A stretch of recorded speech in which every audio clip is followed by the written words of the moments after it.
മാധ്യമങ്ങളുടെ വ്യാജ വാർത്തയ്ക്കെതിരെ പി.കെ. ശ്രീമതി നിയമ നടപടി തുടങ്ങി. മുഖ്യമന്ത്രി, ആഭ്യന്തരമന്ത്രി, DGP, വനിതാ കമ്മീഷൻ എന്നിവർക്ക് പരാതി നൽകി. ക്രിമിനൽ നടപടികൾ സ്വീകരിക്കണമെന്ന ആവശ്യം ജനം TV, കർമ്മ ന്യൂസ്, സുദിനം പത്രം, ഡെയിലി ഹണ്ട് എന്നിവർക്കെതിരെയാണ് പരാതി.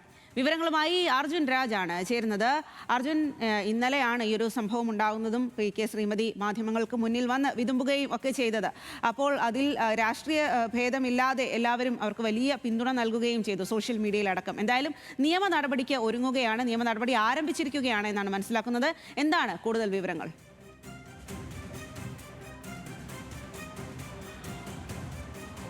സ്വാതി, വ്യാജ പ്രചാരണത്തിനെതിരെ ശക്തമായ നിയമ നടപടിയിലേക്ക് പോകുകയാണ് പി.കെ. ശ്രീമതി. ഈ വാർത്ത പ്രസിദ്ധീകരിച്ച മാധ്യമങ്ങൾക്കെതിരെ ക്രിമിനൽ നടപടി സ്വീകരിക്കണമെന്ന് ആവശ്യപ്പെട്ടു ാണ് ഇപ്പോൾ പി.കെ. ശ്രീമതി പരാതി നൽകിയിട്ടുള്ളത്. ജനം TV, സുദിനം ദിനപത്രം, കർമ്മ ന്യൂസ്, ഡെയിലി ഹണ്ട് ഉൾപ്പെടെയുള്ള മാധ്യമങ്ങളാണ് ഈ വ്യാജ വാർത്ത പ്രസിദ്ധീകരിച്ചത്. ഇവർക്കെതിരെ നടപടി സ്വീകരിക്കണം എന്ന് ചൂണ്ടിക്കാണിച്ചുകൊണ്ടാണ് ഇപ്പോൾ മുഖ്യമന്ത്രി, ആഭ്യന്തരമന്ത്രി, DGP, വനിതാ കമ്മീഷൻ എന്നിവർക്ക് പി.കെ. ശ്രീമതി പരാതി നൽകിയിട്ടുള്ളത്.